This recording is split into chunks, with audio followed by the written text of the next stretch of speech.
Hey, it's the Unfiltered Journey here, and today we're going to get into some things. And when I say some things, we're talking about Penn State drug ring, the fraternity scandal that nobody saw coming. Okay, y'all, when you think about Penn State, you probably think about college football, packed stadiums, tailgate, fraternity parties, and student living their best college life. But according to investigators behind the scenes, something much darker was allegedly happening. Prosecutors say two Penn State fraternity houses became the center of a cocaine trafficking operation that was moving large quantities of cocaine into State College and distributing it primarily to other colleges.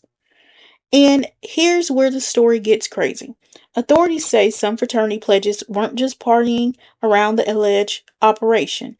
They were allegedly being used to cut and package the cocaine as part of their fraternity initiation. Yes, you heard that right. We're talking about fraternity pledges allegedly being introduced to the organization by helping process rugs. And now 14 people have been charged in connection with the investigation. But before we get into all of that, let's break down how this alleged operation supposedly worked. According to Pennsylvania Attorney General Dave Sunday and investigators, the alleged operation was active during 23 and 24. This investigation centers around two fraternities, Delta Epsilon and Sigma Chi. Investigators allege that the two men were essentially at the top of their operation, Agostino Abateo and Thomas Robinson. Authorities say these two allegedly acted as primary suppliers, making regular trips to Philadelphia and New York to obtain large quantities of cocaine. Then the drug allegedly made their way back to State College. And that's when things allegedly moved from transportation to distribution. According to prosecutors, the cocaine was cut and packaged primarily inside the fraternity houses before being sold to students. Authorities describe the operation as coordinated and highly profitable. And prosecutors say this isn't some random situation where one college student had a little cocaine in his dorm room. They allege this was an organized operation with suppliers, distributors, people, packaging, and the rugs and customers. And here's the part that really caught my attention. According to the Attorney General Office, investigators found evidence suggesting that some fraternity pledges were instructed to cut and package the cocaine as part of their initiation into the fraternities. So imagine showing up thinking you're joining a fraternity and participating in a usual college tradition, but investigators say some pledges were allegedly being introduced to the organization by being put to work processing cocaine. That's not hazing in the traditional sense. That's a completely different level of alleged criminal activity. And prosecutors aren't treating this as some minor college disciplinary issue. Attorney General Dave Sunday described it as an upper level trafficking organization. Four defendants, including Abateo and Robinson, face serious felony charges involving alleged corrupt organization activity, conspiracy, and proceeds from unlawful activity. Another defendant faced felony conspiracy related charges, while 8 students aged defendants faced misdemeanor drug charges. Now, let's talk about Thomas Robinson because his story has another unbelievable twist.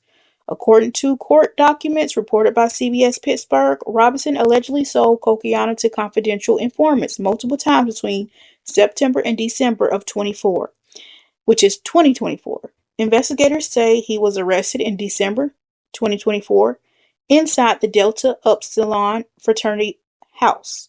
And apparently, Robinson didn't immediately realize what was happening. According to reported court documents, when officers arrested him, he allegedly thought his fraternity brothers were pulling a prank on him. Think about that for a second. Police show up to arrest you, and you think your friends are joking.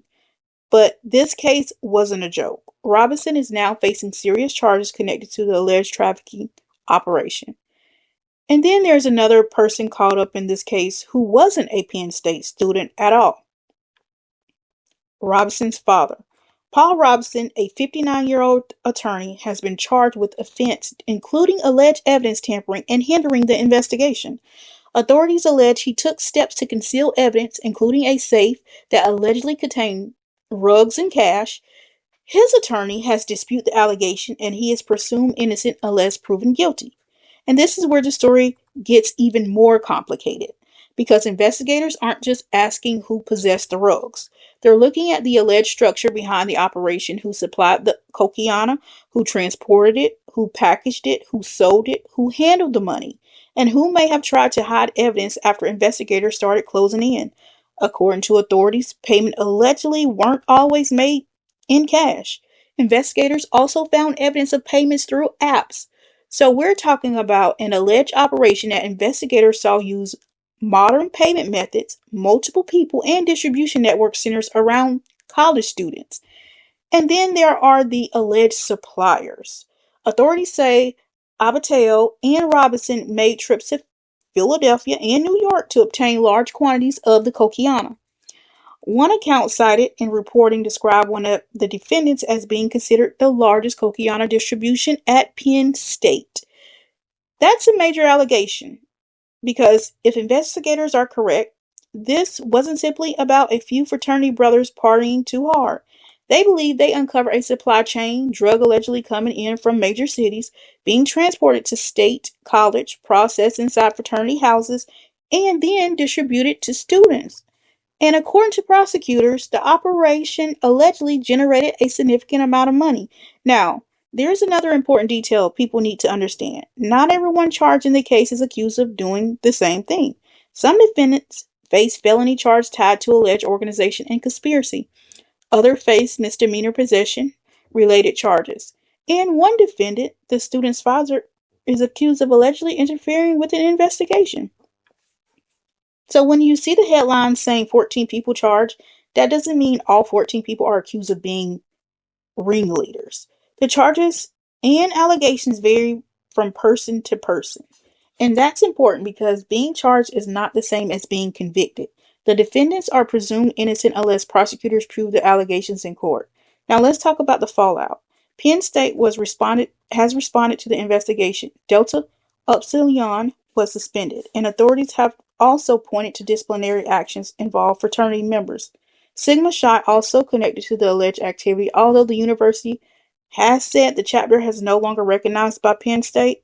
And this raises a much bigger question. How much did people know? Did anyone try to stop it? And perhaps most importantly, how long could something like this allegedly operate before law enforcement stepped in? Those are questions that will likely continue to come up as this case moves through court. And there's another reason the story is getting so much attention. College campuses already have a complicated relationship with drugs, alcohol, fraternities, and hazing. But an alleged operation involving cocaine trafficking, fraternity houses, pledges, and interstate suppliers takes the conversation to another level. This isn't simply a story about college partying. If prosecutors' allegations are proven, we're talking about an organized criminal operation allegedly using a college social network as part of its distribution system. And that's what makes this case so fascinating. Because behind the football games, the fraternity parties, and the college experience, investigators say there was allegedly an entirely different operation happening. A network that prosecutors believe moved cocaine from Philadelphia and New York into State College, processed it, packaged it, and distributed it to students. And now 14 people are facing charges. The alleged ringleader, Agostino Abateo, surrendered after initially failing to appear for his scheduled arraignment and was denied bail. Thomas Robinson is facing serious felony charges. His father is also facing charges related to alleged concealment of evidence. And several other students are facing misdemeanor charges. But we're still at the beginning of the legal process. The allegations still have to be tested in court, and that's something we can't forget when talking about a case this serious, because there's a huge difference between what prosecutors allege happened and what can ultimately be proven beyond a reasonable doubt. But if these allegations are proven, this could become one of the more disturbing fraternity related criminal cases we've seen in recent years. Because the biggest question isn't just was there cocaine at Penn State? The bigger question is how deep did this alleged operation actually go? And as more court documents come out, we may finally get a better picture of what was happening behind those fraternity house doors. So, what do you think? Did investigators uncover an entire operation, or are we only seeing the beginning? Drop your thoughts in the comments. Like, comment, and subscribe. Stay tuned because this Penn State story is far from over. This is the Unfiltered Journey. That's it. That's all. And I'm out.